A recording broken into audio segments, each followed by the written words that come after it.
So you've gotten into email marketing and now you want to send out some newsletters. Well, I'm going to give you a beginner's guide to newsletters using the GetResponse platform, and this will help you get started.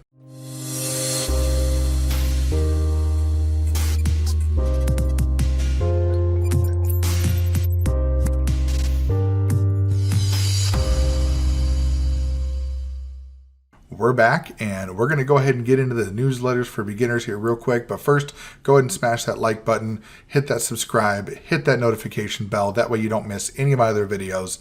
And that way you can keep up to date on all the content I'm bringing out, especially all the tips and tricks and things like that that's happening in the digital marketing world. Now, as far as the newsletters go, when you're in email marketing, one of the things that you may want to start getting into is sending newsletters out to your list. Now, I'll talk about some timing and things like that in this video, but the biggest thing is that it's just going to be a beginner's guide to show you how to get started, how to build your emails, and using the GetResponse platform, it's going to be really easy for you to be able to get that rolling for your business. So right here, we're on the main landing page of GetResponse, and you can see here you do have the ability to create newsletter right from here. You can also click the create button right up here, and you can create a newsletter from here as well. You can also do some other things up here too, and we'll go through some of those other features in other videos. For now, what we'll do is instead of creating a newsletter right from here, I'm actually going to take you to where you can manage your newsletters within GetResponse. So in this menu, you're going to click on email marketing and under communication tools. And what that's going to do is that's going to take you into basically where you're going to create your newsletters. Now these, you can automate these as far as like scheduling them out, and I'll show you how to do that. The big thing about this is that you're not really going to have these automatically go out over and over whenever someone subscribes, at least not usually. These are usually things that you're going to basically put together and send out to your list on a regular basis. And so you can see here on my page, here's some newsletters that have gone out recently. So in here, this is where you can view some quick stats, right? You can view how many recipients had the newsletter delivered to them. You can see how many people opened, unique opens, and you can see the unique click rate. Now, this is the click rate in general, right?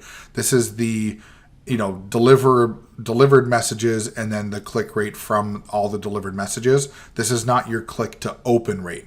So one of the stats that I use the most is the click to open rate. And you can see that in some of the reports, which I've gone over in another video that goes over reports. But this click rate can be a little deceiving. It makes it look like that not a lot of people are clicking, but I look at more of how many people are clicking based on how many are opened. And so that's where you can get some of those stats in the reports up here at the top. But otherwise, in here, the goal is we're going to get you started with a newsletter. And to do that, let's just go ahead and hit create newsletter over on the right side. And right here, when this comes up, you're going to see a bunch of settings here. And the first thing you're going to see is a title.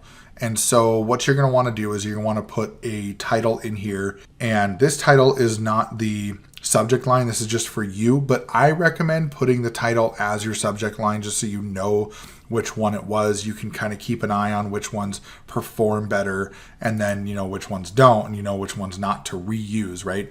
And this is a good way to know when you go back, because eventually you're going to reuse some of these newsletters. Some people reuse them over the course of about 6 months. Some people do them once a year. Just depends on what you're sending out. But the title here is, I'm just going to say, video newsletter, because that's what we're doing right now. And this linked list here is basically what it's going to link to in terms of what it's, the list that it's going to send it out to. But that's not really the recipients. So you can see here, it says that the list you'll use to check your message statistics. So when you're in the email marketing overview page, you'll notice that whatever list you have selected is what shows up.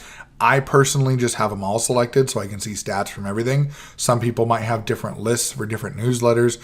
Maybe you have like a marketing newsletter and then you have another health newsletter or something like that if that's where you're in. So that's where you could differentiate those lists. And then the from address and reply to address, that should be automatically set based on what's already there. You can add another address if you want to. Some people, what they'll do is they'll add another from address, and you can put the name in the email address. And so some people will change the name to kind of give it another feel. I like being more authentic, so I just leave it as my name there. And then the subject line, we'll just copy the title line. And in this case, you could use emojis in here. You can't put any emojis in the title, but you could come in here and you could just do like a video, and we'll just put in like here, a little recording, right? And just something that's aligned with the subject line, that's usually going to help. And you could put other emojis in here. You can put names in here. So you have personalization options. You can go ahead and put a personalization in here for like maybe their first name. And so if we scroll down here, you can see first name. So it could be, video newsletter, or you could say like, hey Josh, here's a video newsletter, whatever you want to put in there. And then the preview text is what they're going to see under the subject line.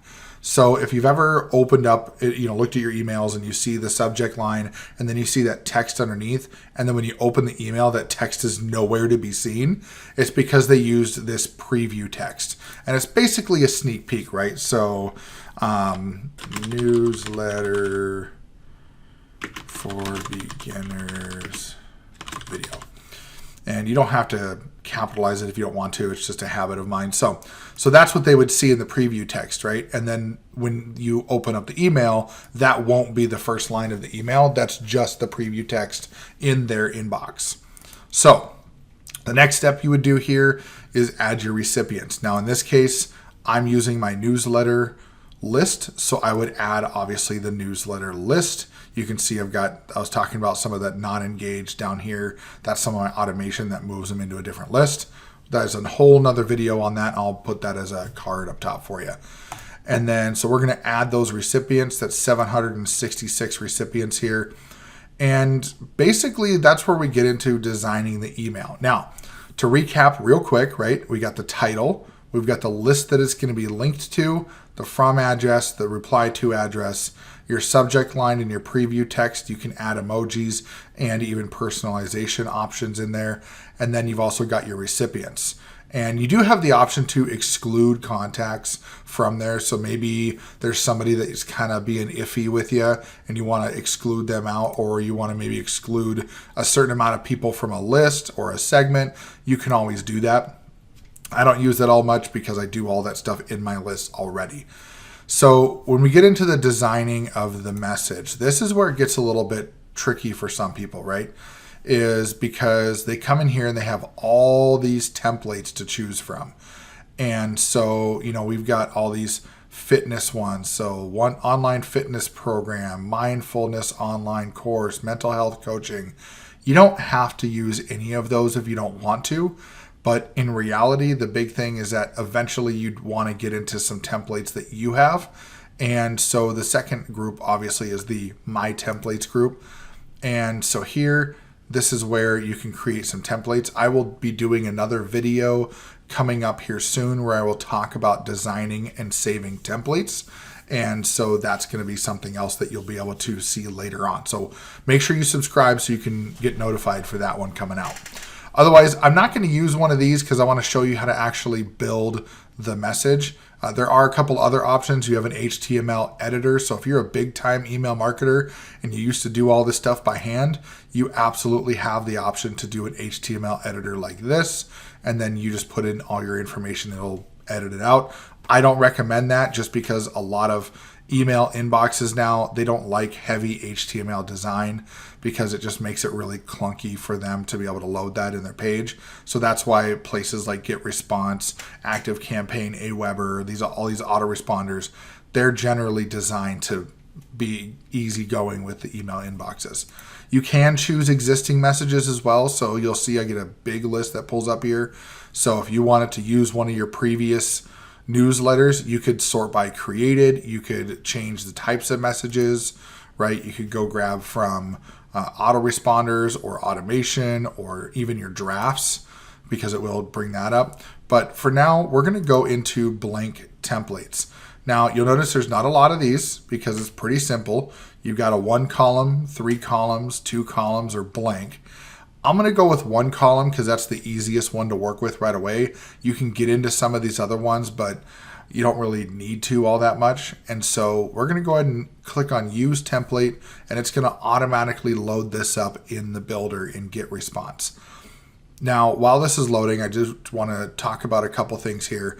GetResponse does a really good job of making it easy to build a quality looking newsletter. Now, something that's really cool that you see right now, you do see my business address down here automatically. There's also an unsubscribe or change your contact details message at the bottom. That's required by law for CAN spam. So if you're US and Canada and you're sending to anybody, you need to abide by that. If you're outside of the US and you're sending to anybody in the US and Canada, you still have to abide by that. You can get flagged for sending emails into the US without having this information. So it's really cool that GetResponse will put that there automatically for you so you don't forget.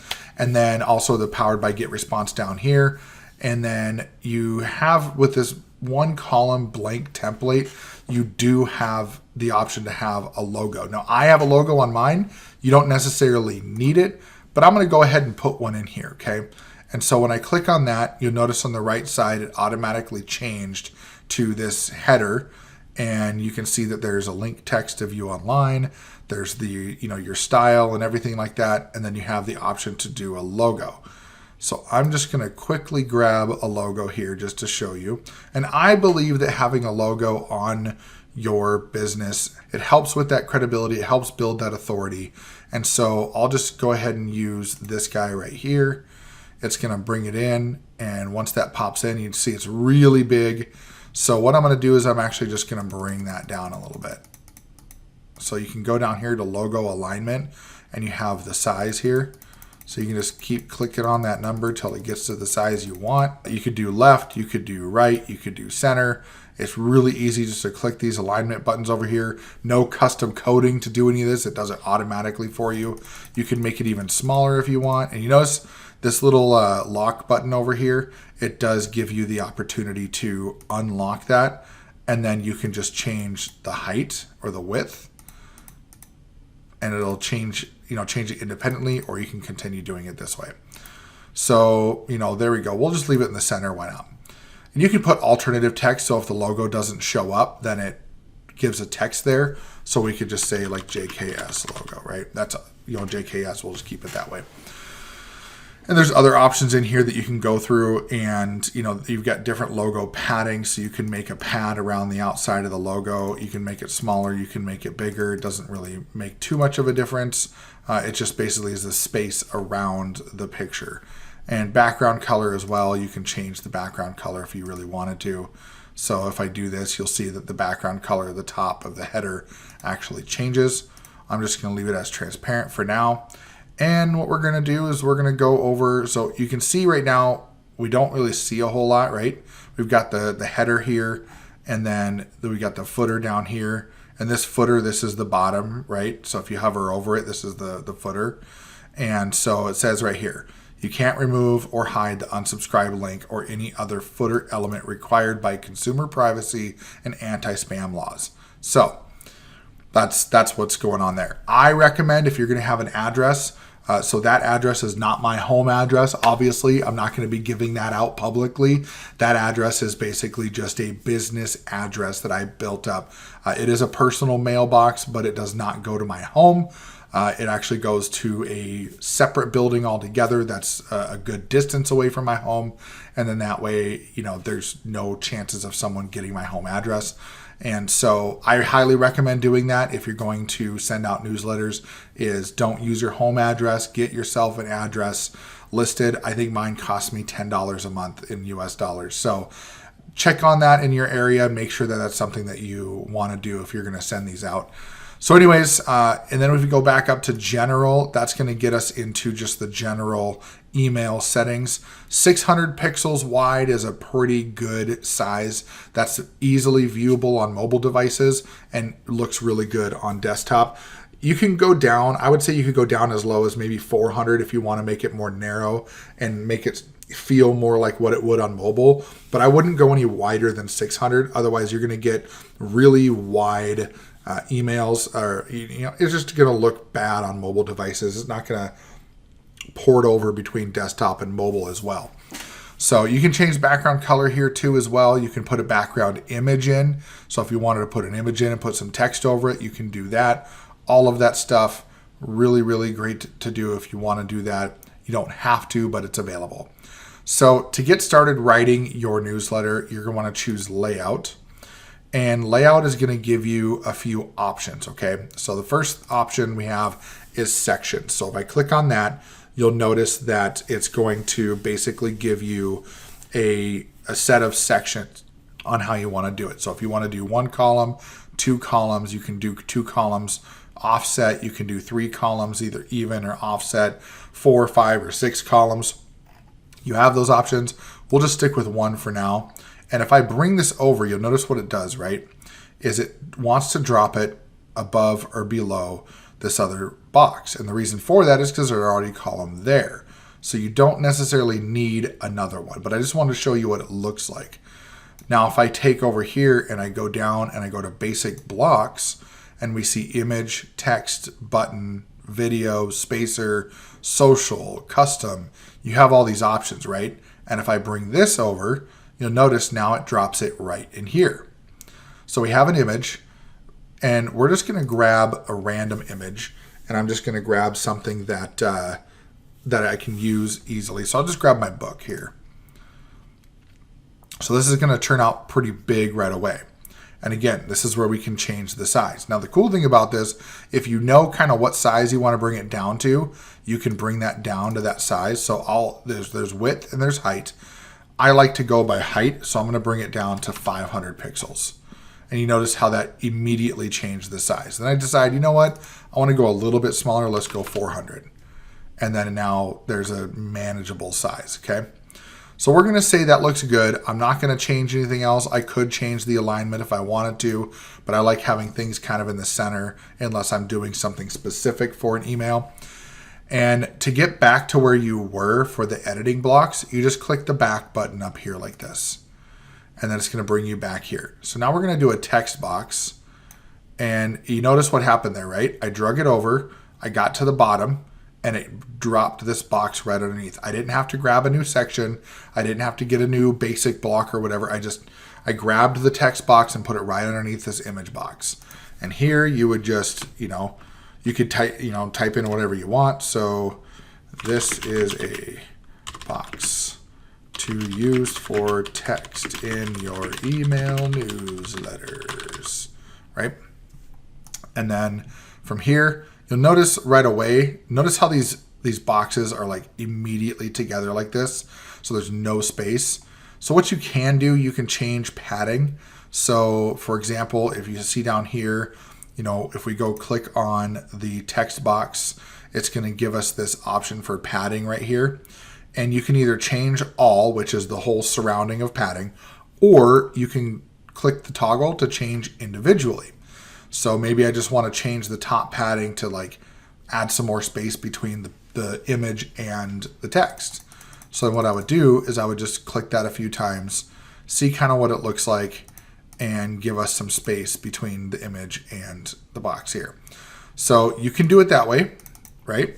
Or if you want to add some space and you don't want to have to mess with all the individual padding, if we go back over here to basic blocks, they have these spacers.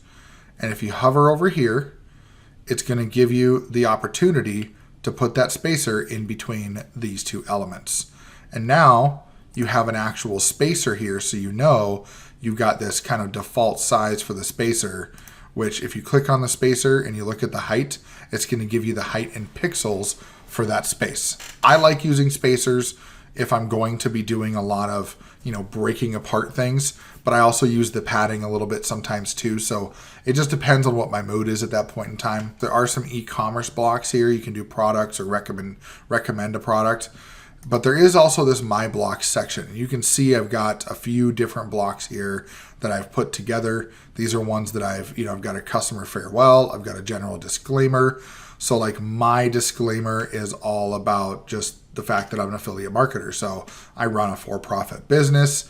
I've got my copyright on there so people don't, word for word copy my emails, because I want my content to be my content. I want it to be unique. So I'm going to show you how these move over, and I'm going to show you how you can save them. And so, for example, let's do just this general disclaimer. And I usually put that before the footer. And so here you can see this has just got some general information, got some disclaimers in here. And let's say I wanted to change something and resave it. Now it won't overwrite what you already have saved. What it's going to do is it's going to give you the option to save a new one. So maybe I decided I don't want this divider here anymore and I want to just delete it. So I can hover over, go over to this little blue bar on the right, click the remove button, and now that bar goes away. But now that's different than the one that I have saved, right? So if I go back to layout, go back to my blocks, we'll notice that one still has the bar in it. It's not going to save. And if I go and hover, so you can hover over each of the elements, right? Or you can hover over the whole section to save everything. So there's this little save button here. And if I click that, it's going to ask me, what do I want to name it? And it's going to give me a preview of what it looks like. And then it says, what do you want to name your block? And we'll just say, signature video training. So I know to remove that one later. If I click save, what it's going to do now is it's going to make it the top one here. And it shows there's this signature video training. And then here is, if I click show all, because it will kind of take a couple of them out, right? So here's this general disclaimer. It definitely looks different, right? It's just going to save a different block. So to remove it, just hover over these three dots, delete. It's going to ask if I want to, say yes, and now it's gone. And now if I'm like, you know what, I want that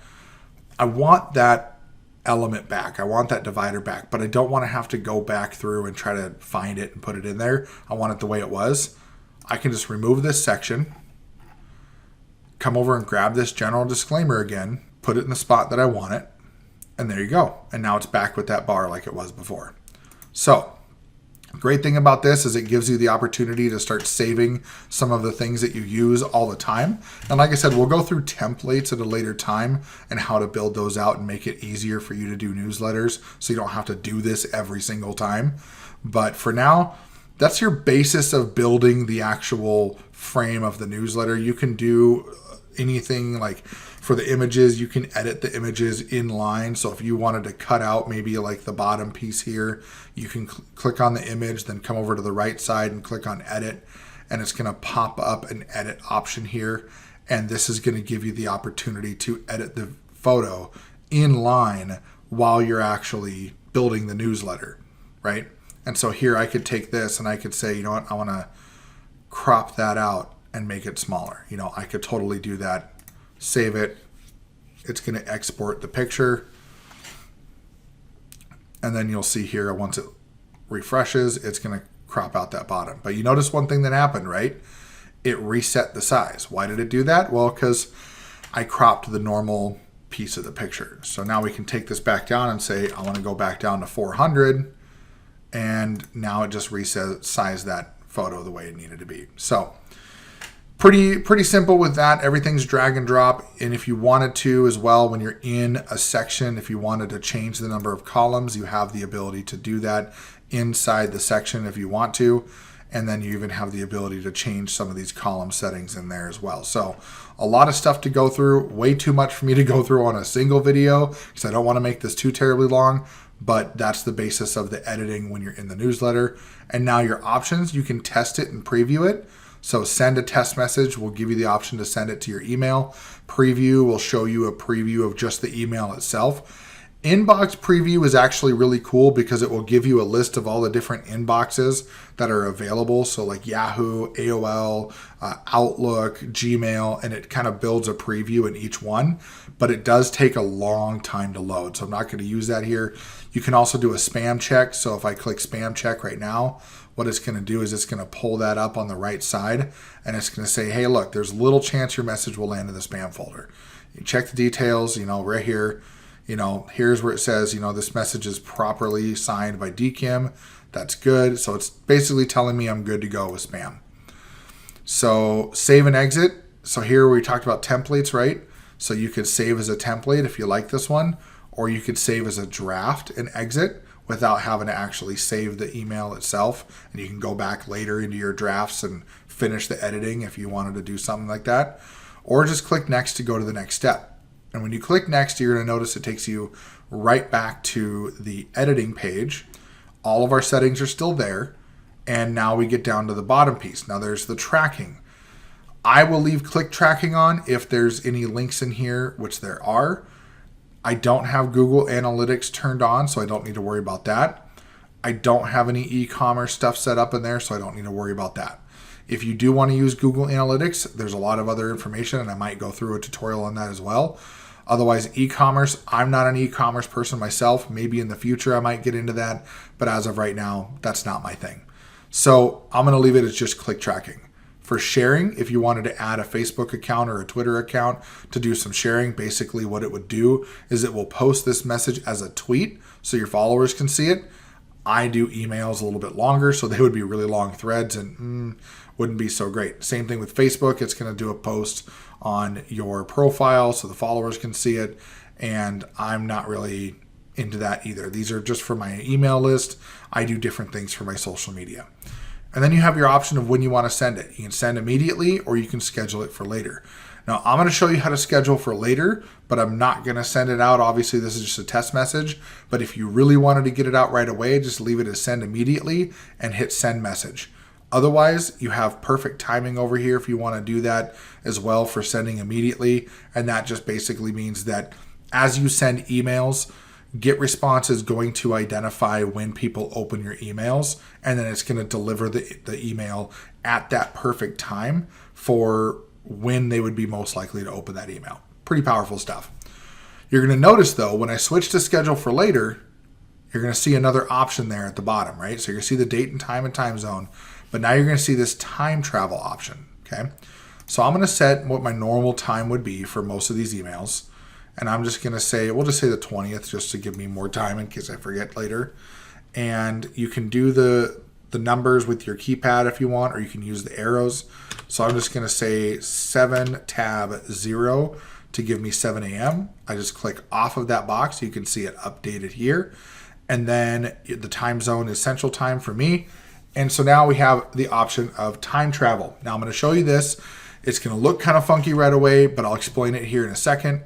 So when I turn that on, you're going to notice a map of the world pop up, and it's going to take a little bit to load, and it's going to show you where the majority of my email list resides. So you can see I've got most of my people here in North and South America and in these different time zones. So what it's doing is it's splitting out these per time zone.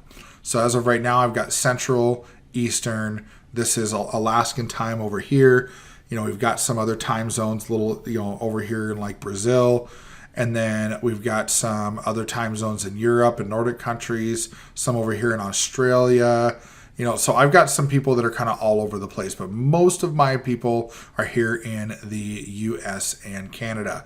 And so what this means is that if I do time travel, it's going to look for the 7 a.m. time for all of these people and send it to them basically at that time for each of those countries. So let's say, for example, you wanted to send something out at 8 a.m. in the morning on like a Monday morning or a Friday morning or whatever it is, and you want to make sure everybody gets it at 8 a.m. Well, then you would turn on time travel, and if that email landed at 8 a.m., let's say Australia, right? Well, they're ahead of us by many, many hours. So when you think about that, we're in Central Time, we're minus 6 hours from Universal Time. Universal Time is kind of right around UK area, that Europe area. And so Australia is a lot further ahead of us. So they're going to hit 8 a.m. before we would. And that allows you to be able to hit their 8 a.m. and then everybody along the line all the way back. And then eventually it'll get to, the minus time before it rolls over to the next day, right? So that's powerful if you have a time sensitive or like something that has to be at a specific time for people. Like if you want to tell somebody, hey, there's only 24 hours left, you want to send that more time travel, not perfect timing, because somebody gets it on perfect timing and maybe their perfect timing is 12 hours after you sent your email. So instead of getting it at 8 a.m., they get it at 8 p.m. and the email says 24 hours left, but the timer in your email or the timer when they go to the page says 12 hours. They're going to be kind of confused. So that's where time travel would come into play. But for me, I usually do pick the perfect timing if I'm scheduling an email. And that's basically it, right? So a quick recap. We went through, you did your title, you picked the associated list or linked list. You made sure your from and reply to addresses are good. Put in your subject line in your preview text. Put in your recipients. Decided if you wanted to exclude anybody. Designed the message. You can send a test message if you want to see how it's going to look in your email. Decided what you want to track. I'm just doing click tracking for this one. Decide if you want to enable any sharing. Schedule for later or send immediately. Pick your time zone, perfect timing or time travel, whichever best fits you. So at this point, now we have to decide, are we going to schedule it or are we going to save it as draft? Again, we're going to get another option here to save as draft if we want to. I'm going to go ahead and schedule it just to show you what it looks like in the system, and then we'll go from there. And then once you schedule it, you're going to see this right here. It's going to say, hey, your message will be sent according to your settings. It's going to give you a quick little preview. It's going to ask what you want to do next. And you can either send another email, which will get you to another newsletter option. You can see message opens live if you sent it immediately. You can also see how your messages are doing by going to reports or click on go to manage newsletters. That's what I usually do. I just go here.